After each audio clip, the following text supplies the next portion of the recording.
Creo que hay que preguntarnos, mi tema es un tanto en torno a las políticas culturales, y quiero escaparme un poquito de las políticas culturales estrictamente para comenzar y hablar de la política, de nuestra definición como nación, de nuestra definición como Estado, de la política con letras mayúsculas que deberíamos tener, y que hay que preguntarnos cómo es posible que hayamos llegado cerca al bicentenario de nuestra nación bajo esta forma, pero luego de una historia milenaria de diversos pueblos que han demostrado verdadera capacidad de entendimiento del territorio, de desarrollo, de integración, y seguramente también problemas, pero que nos han dejado una historia valiosísima. ¿Cómo hemos llegado casi a nuestro bicentenario a la profunda situación y triste situación en la que estamos viviendo, que podamos tener a nuestras máximas autoridades aparentemente convencidas que los elementos de nuestro patrimonio cultural son trabas para el desarrollo? ¿Qué profundo proceso de anomia, de pérdida de identidad nos ha sucedido como nación para que eso sea siquiera posible? Esto es mucho más grave que el patrimonio en sí mismo. Eso tiene que ver con nuestra esencia como seres humanos pertenecientes a un colectivo. Esto tiene que ver con nuestras posibilidades de tener alguna presencia en este mundo que se globaliza. Y por supuesto, eso nos confronta al verdadero concepto de desarrollo. Concepto que ha sido discutido, hay quienes hablan del posdesarrollo y demás, pero utilicemos la palabra desarrollo. ¿Es posible el desarrollo sin identidad? Un ser humano que tenga mucho dinero acumulado, pero que pierda la memoria, olvide quiénes son sus padres, olvide cuáles son sus raíces, olvide los procesos de su vida, los sentimientos, los pensamientos, los olores y sabores de su vida, pero que de repente tiene pues la casa de millones que la tuvo por algún motivo y tiene los recursos y tiene el dinero? ¿Podrá ser un ser humano desarrollado? Dinero no es desarrollo. Inversión irracionalmente planteada no genera desarrollo. Y los ejemplos los podemos encontrar en diversos lugares del mundo con suma claridad. Hoy en día, Europa está viviendo una crisis económica, como todos ustedes saben. Una crisis económica que ha afectado a los países fundantes de Europa, ¿no? Grecia misma es tal vez el que más a una situación más extrema ha llegado. Y también en esa crisis se ha mencionado a Italia, se ha mencionado a España y algunos otros países. Hace unos días, en su gira para promover la inversión, esa inversión sin límites que nos quieren hacer creer que es desarrollo, el primer ministro y el ministro de Economía han estado en Frankfurt. ¿Y qué es lo que han comentado y qué es lo que han mostrado los medios que daban la noticia de su visita? Decían, vinieron, se reunieron con los empresarios y tal, en esta magnífica ciudad que mantiene su arquitectura de siglos. Ergo, ha ido a un país subdesarrollado, atrasado, que ha preferido mantener casas antiguas a renovar. Y a ese país ha ido a pedirle consejo, ha ido a pedirle dinero, ha ido a pedirle inversión. nuestro ministro que dice que si hacemos eso acá es porque somos atrasados, o porque finalmente nos hemos terminado de creer ese triste cuento de que lo que nosotros hemos producido es inferior, pues ellos tienen razón de conservar, ¿no? Porque si son alemanes y han construido esas casas, pues esas casas deben ser maravillosas, pero las nuestras no valen. Es absurdo, es triste que hayamos llegado a ese nivel, y ese tipo de inversión no genera desarrollo. El ejemplo que les decía, en esta crisis económica, países que anunciaron, pues, de los que se han anunciado posibles grados extremos como el que llegó Grecia, y no han llegado a ellos, se han logrado mantener debido a su inversión en patrimonio. En Italia, quienes hayan tenido la oportunidad de caminar por las casitas antiguas, yo viví unos meses haciendo una estancia en Icrón, en una piazza que se llama Piazza del Grillo, y ahí las casas siguen siendo habitadas. Son las casas de la época del Renacimiento, la mayor parte, ¿no?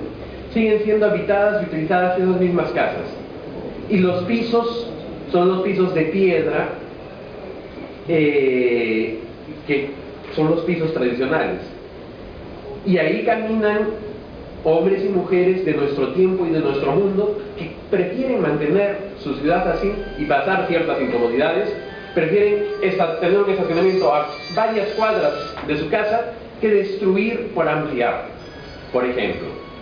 ¿Y es Italia un país subdesarrollado? Obviamente no. Y lo que han hecho de mantener ese ambiente, lo que han hecho de mantener ese medio, lo que hoy día les está generando algunos ingresos en medio de la crisis económica que viven, para poder seguir siendo viables como país. Y España es un ejemplo mucho más cercano. Su auge económico no ha sido de hace tanto tiempo, ¿no? España, tal vez desde los 70, ha tenido un gran crecimiento económico. Cuando tuvo la posibilidad de cerrar la brecha, que ahora nos habla tanto el presidente y sus ministros, de 80.000, creo que son, millones de dólares que hay que invertir, ¿no? Cuántos miles de kilómetros que hacer. España tenía esa brecha. Y tuvo la oportunidad de construir la infraestructura. Y se dio cuenta que al construir esa infraestructura muchas veces dañaba el patrimonio. Entonces, conscientes de la importancia de su patrimonio, dijeron, por ley, de todo proyecto de infraestructura, un 1% se dedica al patrimonio cultural. Ese 1% es el que hoy día mantiene la economía de España. Y eso es desarrollo sostenible, porque han invertido en ese patrimonio para siempre. El oro se acaba, por más poderoso que pueda ser el caudal económico que genere. Lo que se mantiene en el tiempo es justamente ese patrimonio que además en nuestro país, como sucede en los países que han tenido tanta riqueza histórica de desarrollo, está distribuido a lo largo y ancho del territorio. Recursos para el desarrollo verdaderamente descentralizado. Inversión, por supuesto que queremos inversión. No queremos ser un país que se quede, pero queremos ser un país con rostro, con identidad y con valía. Inversión como lo ha hecho España. Inversión en nuestro patrimonio cultural. Si hablamos del patrimonio mundial, nosotros tenemos una dirección de patrimonio mundial que tiene, me parece que 10 años o 12 años de creada, algo así. México tiene una dirección de patrimonio mundial un poquito más antigua. Desde que se creó la Dirección de Patrimonio Cultural de México, se ha inscrito en la lista de patrimonio mundial, que no es la panacea, que no es la solución, pero es una demostración de preocupación del Estado por su patrimonio. Se ha inscrito en la lista de patrimonio mundial un sitio por año. Nosotros tenemos esos 10 años de Dirección de Patrimonio Mundial, similar a la de México en el nivel dentro de su estructura, la estructura de sus organismos públicos, y hemos inscrito un sitio. seguramente cada uno de esos sitios de patrimonio mundial ha generado ingresos, ha generado puestos de trabajo, además puestos de trabajo estables, capacidades y una serie de externalidades que se llaman economía, que son restaurantes, que son hoteles, que son una serie de otros elementos que no es lo que se debe promover. Cuando se promueve bien el patrimonio, eso surge de la iniciativa. Ahí sí, bienvenida a la iniciativa privada. Pero hagan bien las cosas en ese sentido. Y tomen el ejemplo que tenemos en nuestra realidad inmediata. Huaca del Sol y de la Luna, la zona de Tucumán, Zipán, una serie de sitios, sobre todo en el norte peruano, han revolucionado la economía de esas zonas. Antes, es poco el turismo que va comparado con el de Machu Picchu, pero es importante económicamente también. Antes se conocían algunas colecciones importantes de esas zonas, pero como no había el estudio arqueológico previo que explicara todo lo que esas colecciones significan, la gente iba a ver las exhibiciones del Museo de Oro que se hacían en el extranjero. Dice que algunas de las exhibiciones, creo que en la década de los 70, había colas de personas esperando para ir a verlas, en Washington, en París, donde las llevaron.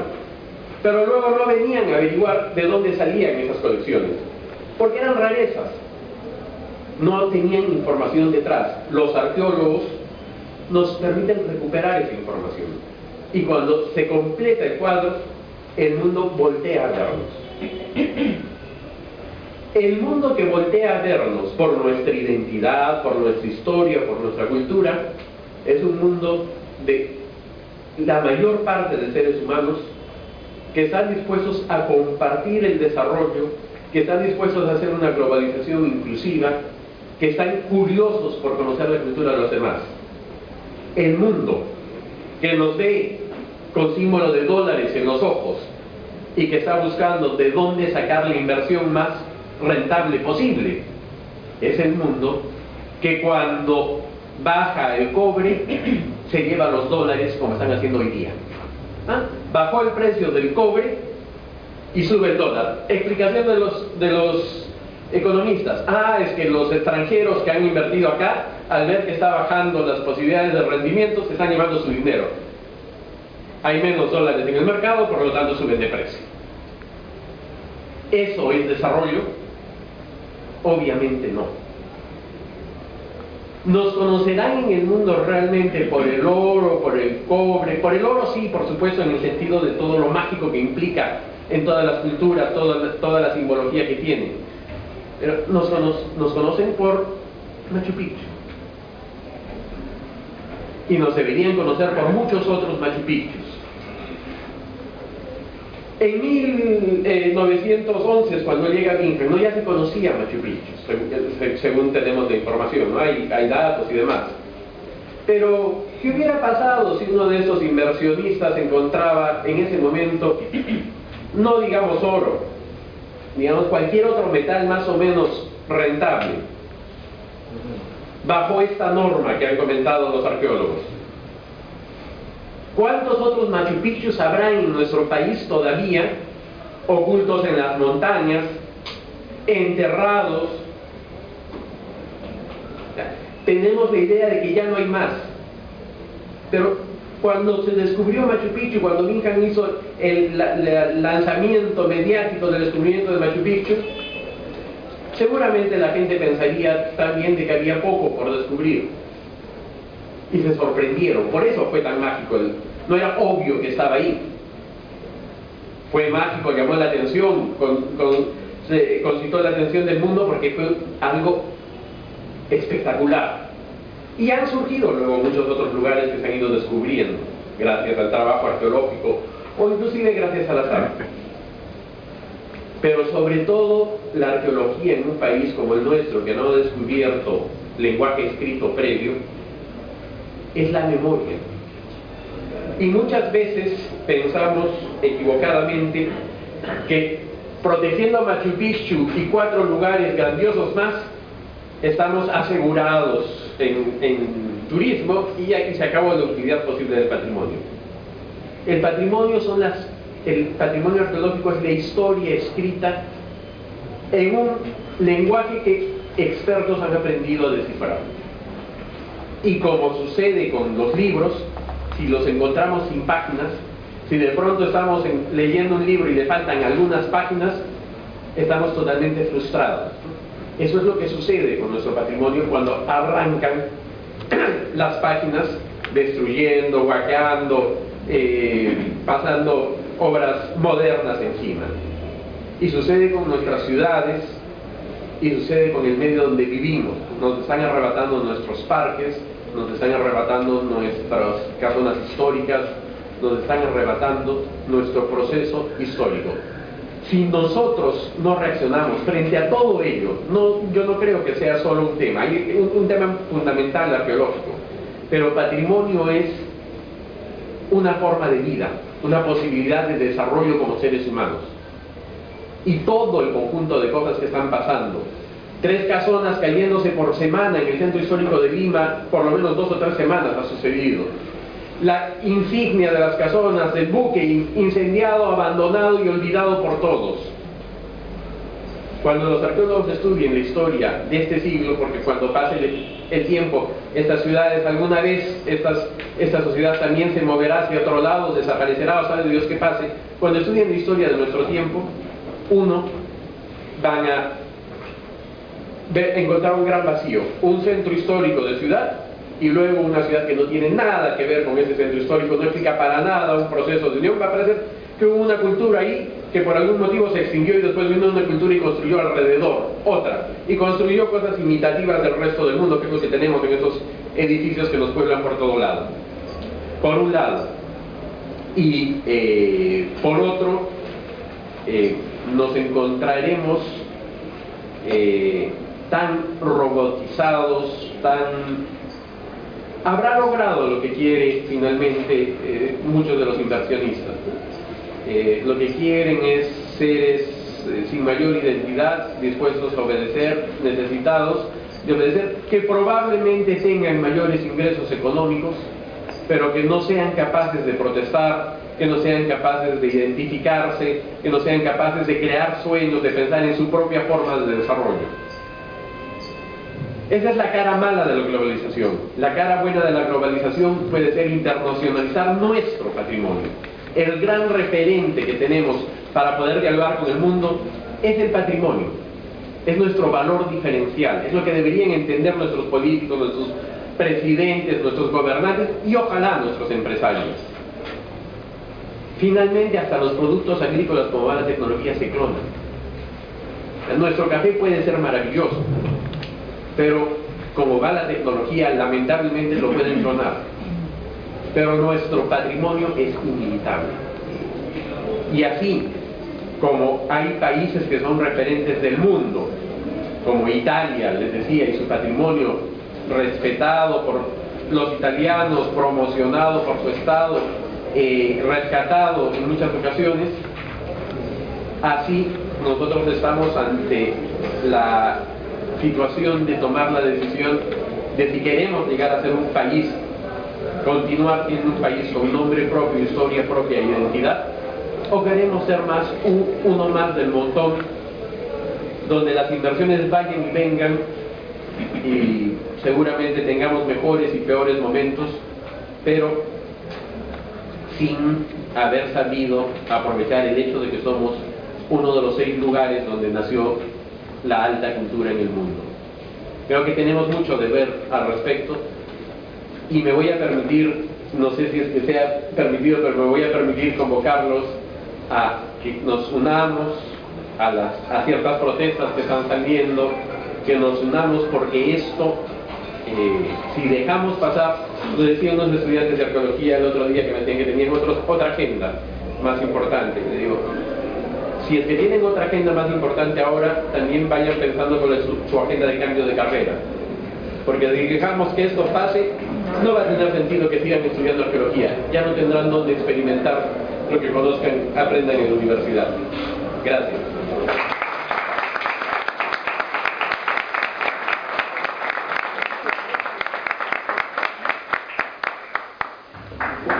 Bien, nuestro agradecimiento al doctor Alberto Martorell por su ponencia. Vamos a continuar con el doctor doctor Eliseo Talanza Crespo, él es presidente del Instituto Peruano de Derecho Ambiental y Patrimonio Cultural, que por cierto le damos los agradecimientos por deleitarnos con esta tarde tan buena. Él nos va a exponer el tema sobre el silencio administrativo positivo en materia de patrimonio arqueológico. Démosle un fuerte aplauso, por favor.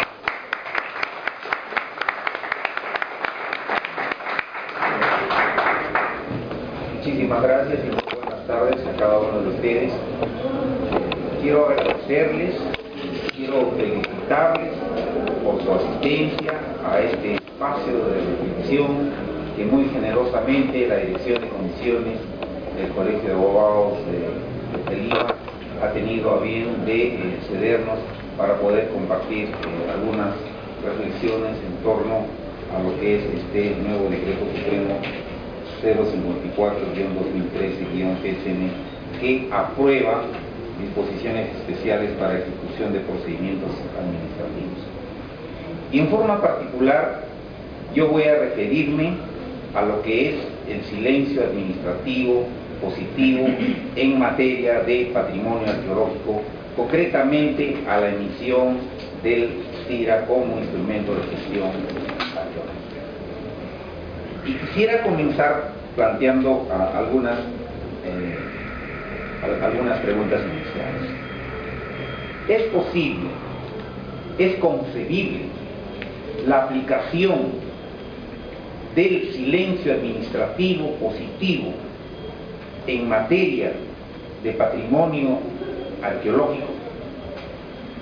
¿Es posible que a través de un mero decreto supremo se pueda modificar sustancialmente, significativamente, todo el andamiaje jurídico que protege el patrimonio arqueológico? Entonces, nosotros encontramos aquí algunas disquisiciones. En primer lugar, es cierto que todo ciudadano tiene uso legítimo del derecho de petición, esto es, de recurrir a la administración pública, concretamente a la administración cultural, al Ministerio de Cultura, para poder obtener una respuesta frente a una petición, frente a una solicitud. ¿Estamos? Es decir, todo ciudadano, todo administrado tiene el derecho de recurrir, de acudir al Ministerio de Cultura pidiendo la emisión de un CIRA, pidiendo la aprobación de un acto o de otro acto preestablecido en su respectivo TUPA. Y es deber del Estado dar respuesta a esta petición dentro del plazo razonable, dentro de la observancia de lo que es el debido proceso, porque ese es otro derecho también. Es decir, hay un derecho a la petición, pero también hay un derecho al debido proceso, en virtud del cual el Estado tiene el deber de responderle al administrado, al ciudadano, dentro del plazo razonable. Pero como nosotros bien sabemos, y como es la realidad nuestra, nuestros burócratas, los que son los administradores, los operadores de la gestión en materia de patrimonio arqueológico con café al lado, pues hacen dormir por mucho tiempo las peticiones, las solicitudes de uno u otro sentido. Concretamente vamos a hablar del CIRA. Entonces, el derecho le está dando y le ha dado una respuesta a esta situación. Han habido N de intentos por hacer una modernización del Estado, para que el Estado sea más ágil, para que el Estado pueda darle respuesta a las solicitudes de los ciudadanos. Y en este sentido, desde hace varios gobiernos, ha habido una especie de una reforma del Estado, una reestructuración del Estado. Y entonces ahí tenemos lo que es la Ley General de Procedimientos Administrativos, tenemos la Ley del Silencio Administrativo, tenemos leyes especiales que han venido normando lo que es la inercia, la inactividad, la falta de respuesta del Estado. Y es así como la ciencia jurídica ha creado esta técnica o esta institución que se llama el silencio administrativo. Es decir, el silencio administrativo se viene a convertir en una especie de protección para el administrado, para decirle, oye, en el supuesto de que no te respondan en el plazo preestablecido, en el plazo razonable, entonces puedes darlo por aprobado. Y aquí surgen dos clases de silencio: un silencio administrativo positivo y un silencio administrativo negativo. En el caso del silencio administrativo positivo, prácticamente lo que está existiendo es una respuesta positiva, habiendo transcurrido el plazo y no habiendo respondido el Estado. Pero en el silencio administrativo negativo, el efecto es que, habiendo transcurrido el plazo, se tiene por denegada y de ninguna manera se tiene por aceptada. ¿Estamos?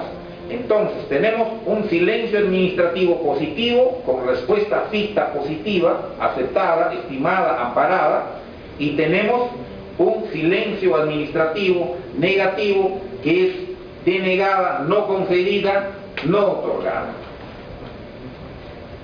Pero, oh sorpresa, la regla general es que opera el silencio administrativo y la regla excepcional es que no opera el silencio administrativo negativo. Máxime si se trata de procedimientos administrativos sujetos a evaluación en los que expresamente se aplican estas dos figuras del positivo y del negativo. Un primer razonamiento. ¿Quién tiene el deber de tutelar, de proteger los bienes del patrimonio cultural, especialmente del patrimonio arqueológico? Porque estos bienes, a nuestro entender, son recursos culturales no renovables, que tienen una tutela jurídica especial, un tratamiento legal muy especial. Ya el doctor Ludeña lo ha puntualizado, porque desde siempre los bienes culturales arqueológicos tienen, a diferencia de los bienes culturales republicanos o de cualquier otra tipología del patrimonio cultural inmaterial, etc., tienen un tratamiento sui generis, tienen un tratamiento especial. ¿Y saben por qué? Sencillamente porque son la base y el fundamento originario de nuestra nacionalidad. Ahí descansa, ahí reposa nuestra autorrepresentación inicial, ahí está nuestra personalidad histórica. Por eso es que la ley le otorga una tutela especial con el carácter de inalienable, intangible e imprescriptible, a diferencia de otros bienes del patrimonio cultural de la nación. Entonces, ¿quién tiene el deber de cuidado? ¿Quién tiene el deber reaccional, el deber prestacional de cuidar, de proteger los bienes culturales? Simple y llanamente es el Estado, a través del ente rector, como es el Ministerio de Cultura. Están las obligaciones funcionales preestablecidas en el ordenamiento correspondiente. Sin embargo, con este decreto supremo 054 y con la 060, prácticamente se abdica, prácticamente se claudica, prácticamente se incumple con este mandato, con esta cláusula constitucional de carácter cultural.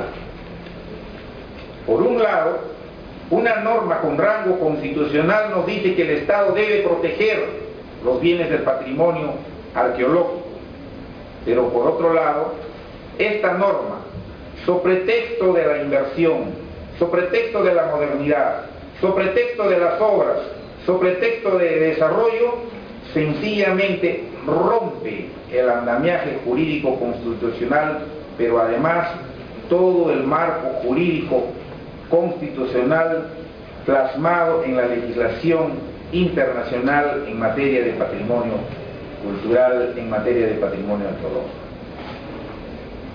Nosotros los que apostamos por el desarrollo del derecho cultural, consideramos que hay una parcela de este derecho cultural que se llama el derecho del patrimonio cultural.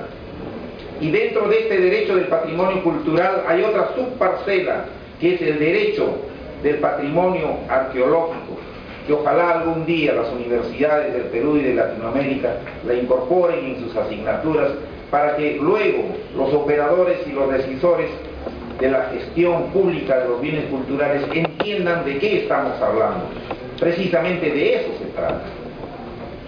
Y digo que esta norma de menor jerarquía dentro de la pirámide kelseniana, entendamos que la norma fundamental, la ley de leyes, es la Constitución, y un decreto supremo no puede contravenir ni en el espíritu, ni en la forma, ni en el fondo un mandato constitucional que diga que se tenga que proteger a los bienes culturales. Y si nosotros hacemos una pequeña revisión de cuál ha sido el tratamiento legal del silencio administrativo positivo y del silencio administrativo negativo, vamos a encontrar algunas normas al respecto. En primer lugar, aparte del texto constitucional, nosotros tenemos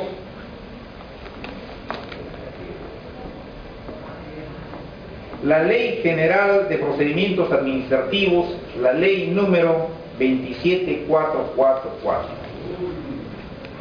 Esta ley, que es la ley fundamental del derecho administrativo aplicable al derecho cultural, en este caso al patrimonio cultural, terminantemente, expresamente prohíbe la aplicación del silencio administrativo positivo. Esto es, si yo planteo una solicitud pidiendo el CIRA y el Ministerio de Cultura no se pronuncia en el plazo de ley, sencillamente, según esta ley, se tiene por no concedida, se tiene por denegada, y entonces se encuentra el administrado perfectamente habilitado para que pueda recurrir a las instancias correspondientes, esto es, promover el proceso contencioso administrativo para que sea el Poder Judicial el que, de acuerdo a la actuación de los medios probatorios correspondientes y la justificación pertinente, le haga otorgar el CIRA pertinente.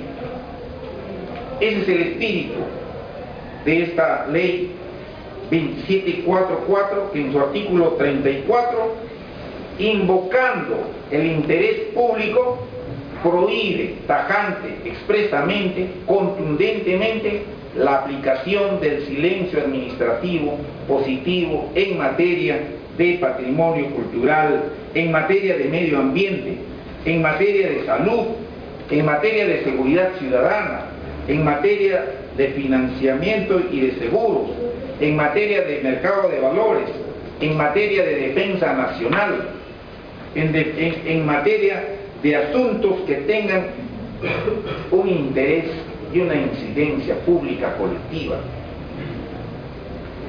Y yo quiero explicarles aquí, queridos amigos, que el derecho del patrimonio cultural, por esencia, tiene esa característica de ser de orden público, de orden colectivo, de interés general, porque los bienes del patrimonio cultural tienen una significación pública. Es un derecho colectivo, difuso, que nos pertenece a todos en general y a nadie en particular. Entonces, aquí es inconcebible, pues, que se pueda aplicar el silencio administrativo positivo. Es algo así como que mañana podamos nosotros transar respecto de bienes del patrimonio arqueológico. ¿Por qué? Porque no se trata de un derecho disponible, entendamos bien eso.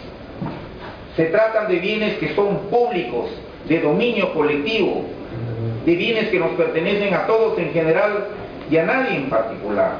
Entonces, dado ese interés público, es inaceptable la aplicación del silencio administrativo positivo. Pero siguiendo esta misma línea, otro dispositivo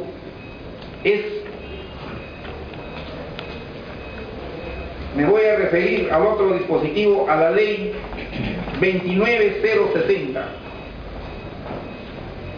La ley 29060, que ha sido dictada el 7 de julio del 2007.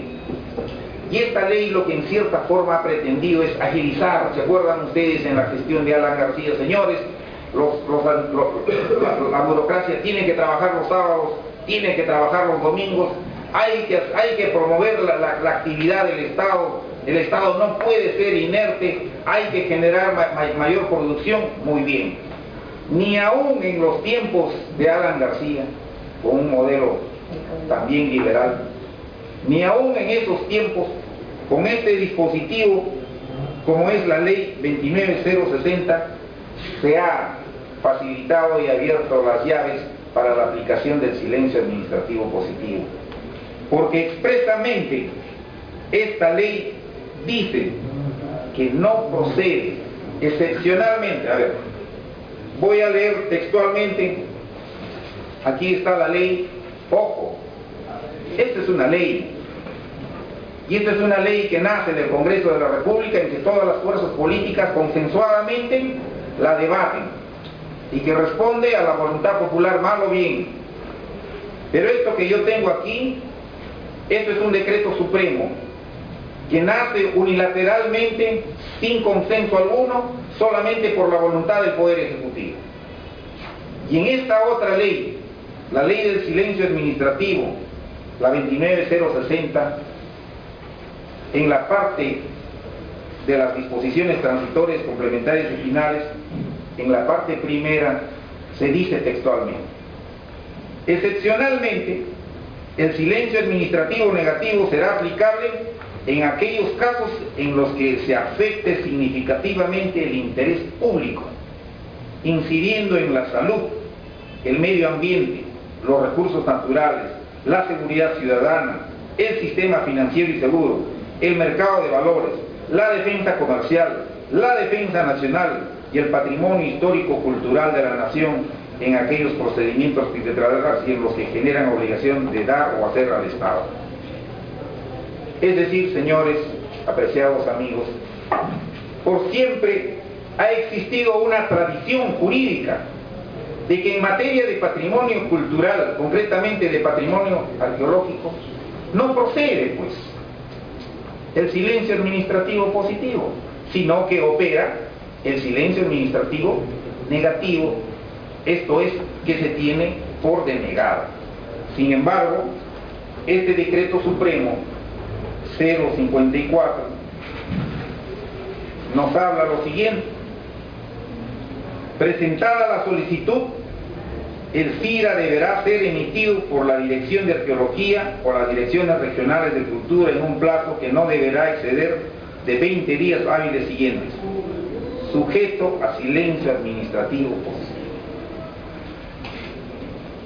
Es decir, con un simple decreto supremo se modifica prácticamente, se cambia sustancialmente, significativamente la tradición jurídica nacida en Francia, en el sentido de que en materia de patrimonio cultural, en materia de medio ambiente, no procede el silencio administrativo positivo.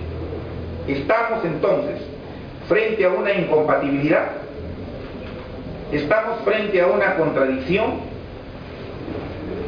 La inversión puede justificar la modificación del silencio administrativo en materia de patrimonio arqueológico.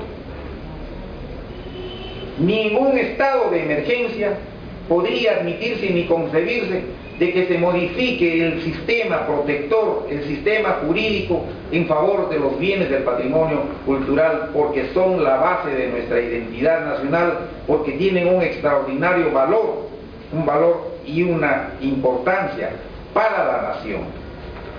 Y lo que hace este decreto supremo es simplemente hacer ver de que para el crecimiento económico, los bienes arqueológicos, concretamente los bienes arqueológicos que estamos hablando, son un estorbo, son una piedra en el zapato.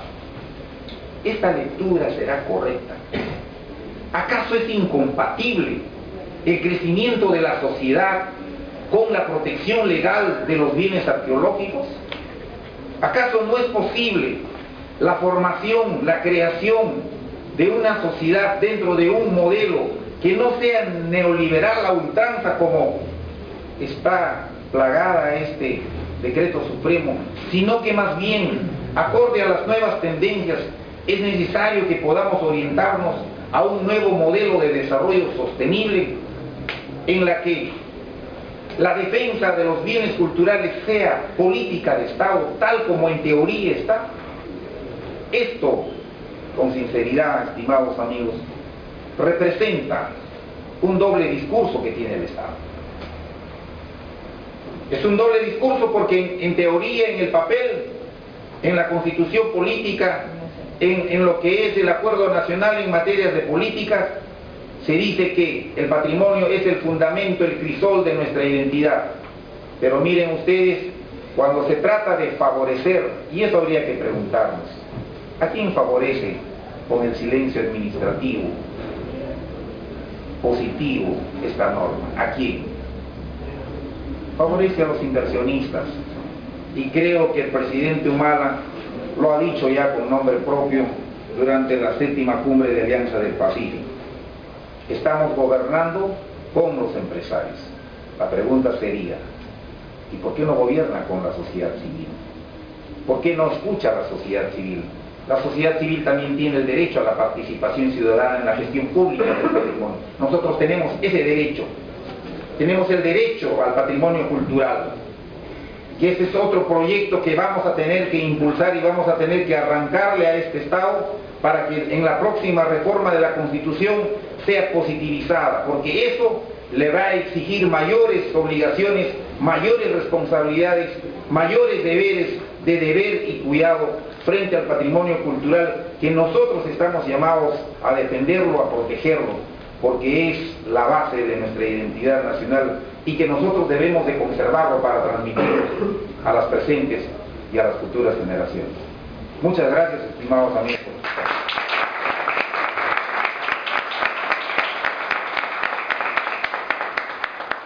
Le ruego un segundo, había olvidado agradecer el pronunciamiento que el Centro de Investigaciones de América Latina de la Universidad Jaume I, y estamos pidiendo más pronunciamientos internacionales, nos ha hecho llegar gracias a Joan Feliu, que nos ha acompañado también en la marcha el otro día y que está presente con nosotros por una temporada.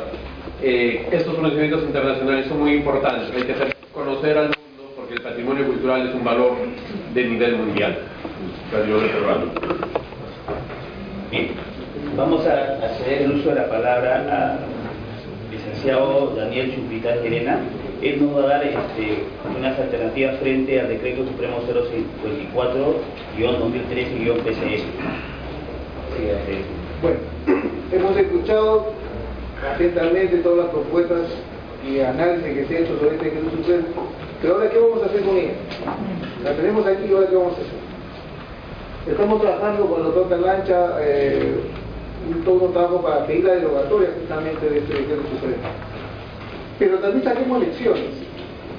Acá hay dos partes confrontacionales: los empresarios y el patrimonio, en este caso por el ente que lo debe defender, que es el Ministerio de Cultura. Veamos la parte de los empresarios. ¿Ustedes creen que los empresarios se levantan hoy día y dicen, voy a construir un puente, o voy a hacer una represa, o voy a explotar una mina? No es así. Los empresarios tienen todo un procedimiento. Primero hacen el perfil de su obra, en la cual hacen todo un estudio del área, del terreno y todo eso. Después hacen un estudio de factibilidad y al final la ejecución de la obra. A los arqueólogos que se dedican a este tipo de trabajo les ha costado mucho esfuerzo educar a los empresarios en un procedimiento de defensa del patrimonio. Muchos empresarios ahora en la parte de perfil hacen su estudio arqueológico. Una vez que hacen su evaluación arqueológica, dicen tenemos sitios arqueológicos, hay que delimitar estos sitios arqueológicos, hay que hacer los trámites para sacar el SILA. Y esa es la parte de factibilidad donde se comienza a hacer este trabajo de SILA. para que cuando vayan a hacer su obra ya tengan todos los documentos saneados. Pero eso lo hace una parte de los empresarios, de los inversionistas. Hay otra parte de los inversionistas y de los empresarios que no lo hacen. La parte arqueológica, no, eso déjalo al final. Que la arqueología, vamos a ver otras cosas. Y cuando van a ejecutar la obra, dice, uy, teníamos que hacer el trámite de SIDA, háganlo. Se demora 2 o 3 meses, y ahí empiezan los problemas. El asunto no es solamente que en el Ministerio de Cultura se demoran los SIDA, también es el asunto de los empresarios que no le toman la importancia del caso y lo dejan al final. Hay empresarios que han hecho adecuadamente este trámite y en la parte de perfiles han comenzado a trabajar todo su área de legal y administrativa con relación al Ministerio de Cultura y no han tenido ningún problema de ejecutar su obra.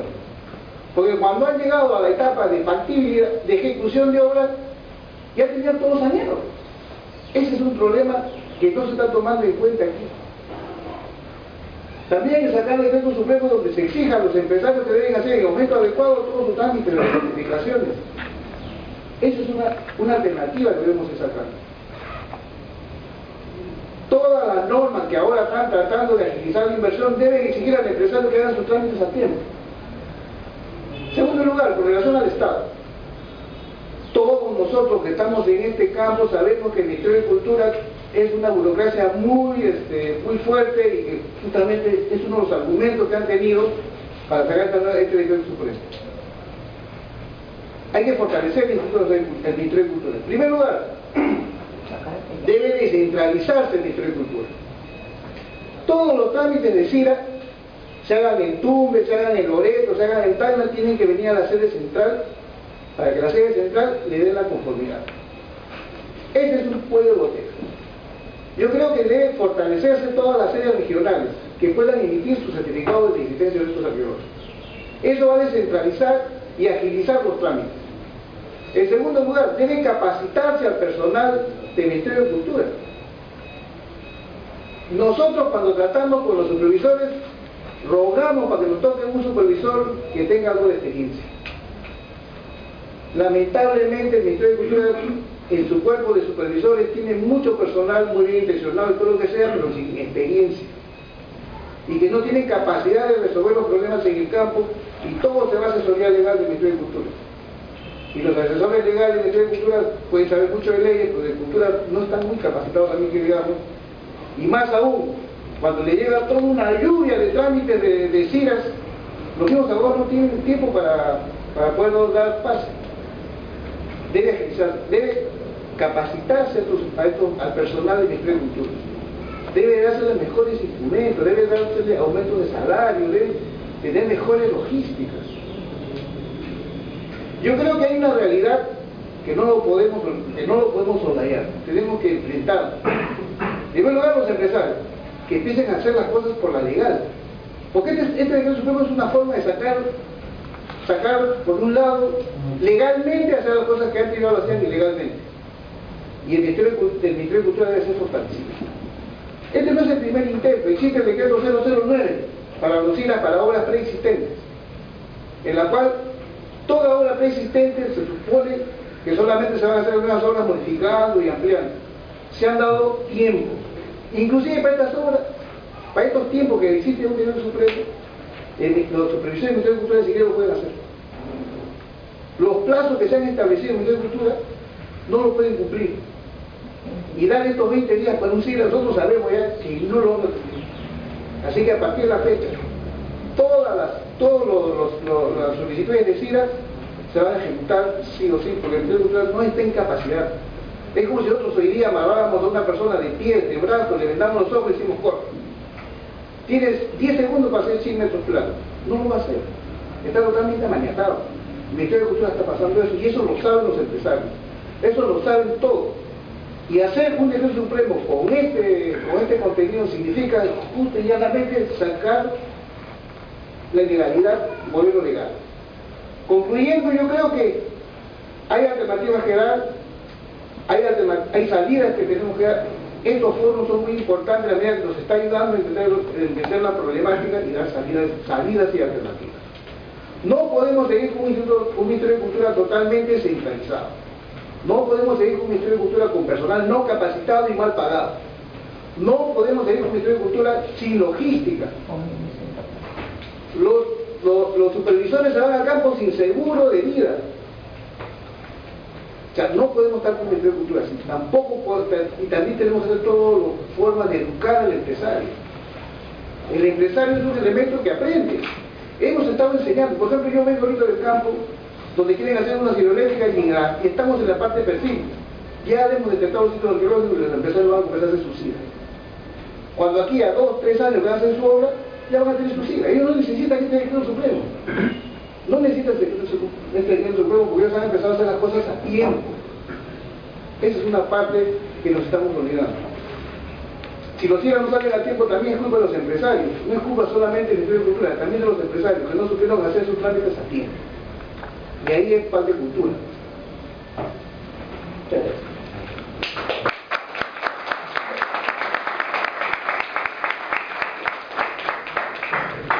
Por el cargo del decano de la orden, el agradecimiento a todos los auditores, de igual manera del director de comisiones y consultas. Ellos no están presentes porque este fin de semana hay una convención de una junta de decanos en Cajamarca. Las disculpas del cargo, pero por el cargo del doctor Raúl Senamé y del doctor Ronald Palomino, vamos a proceder a hacer la entrega respectiva de los certificados correspondientes a los expositores. Se le va a entregar al licenciado Daniel Quintana Llerena, quien lo va a hacer el doctor Eliseo Arancha Creado, por favor.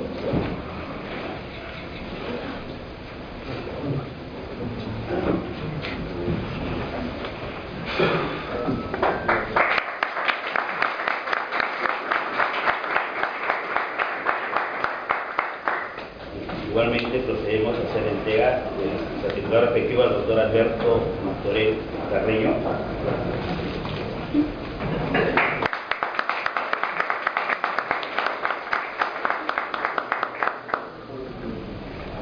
De igual manera, haremos entrega al doctor Hugo Ludeña Restauré.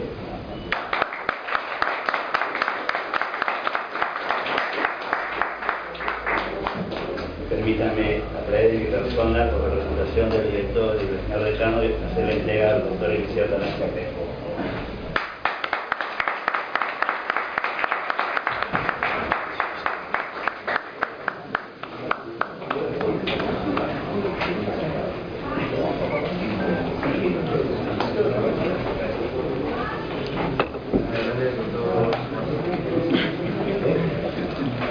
Bien, damas y caballeros, con la entrega de los certificados hemos concluido este foro. Les agradecemos su presencia. ¿Hay espacio para alguna pregunta, por favor? Ha quedado corto, pero es que en el rol de capacitaciones que tenemos en el colegio tenemos otra conferencia, tenemos un diplomado que ya empieza a las 6 de la tarde. Esperemos que ustedes puedan comprender. Creo que no va a ser la primera. Estamos trabajando con las comisiones respectivas sobre el patrimonio arqueológico. Lo vamos a citar a una próxima. Pero volver a trabajar con ustedes. ¿Qué hora es? 10 minutos quedan. Si quedan 10 minutos y se supone que es un foro, yo entiendo un foro, es un foro de debate. Quisiera hacer por lo menos una pregunta o una intervención, porque sí, no necesito tanto. Nos conocemos, hemos estado en la lucha sobre el patrimonio, ojalá pudiéramos conseguir lo mismo. Más allá de lo que es este decreto, lo que quisiera decir es antes de que apareciera este decreto, y por eso la denuncia sobre Puruchuco, es decir, el Ministerio ya está violando las leyes por encima de eso. Hay antecedentes como la desafectación de un patrimonio por parte de un juez que ha creado un precedente que creo que no lo deberíamos dejar ahí, porque eso abre una puerta terrible. Es decir, mañana cualquier propietario de cualquier bien patrimonial va a poder acudir a un juez contencioso administrativo y desafectar su inmueble y poder derrumbarlo. Hoy día me acaban de informar que en la cuadra 10 del Jirón Junín ha desaparecido una casona colonial, nuevamente otra para ir añadiendo.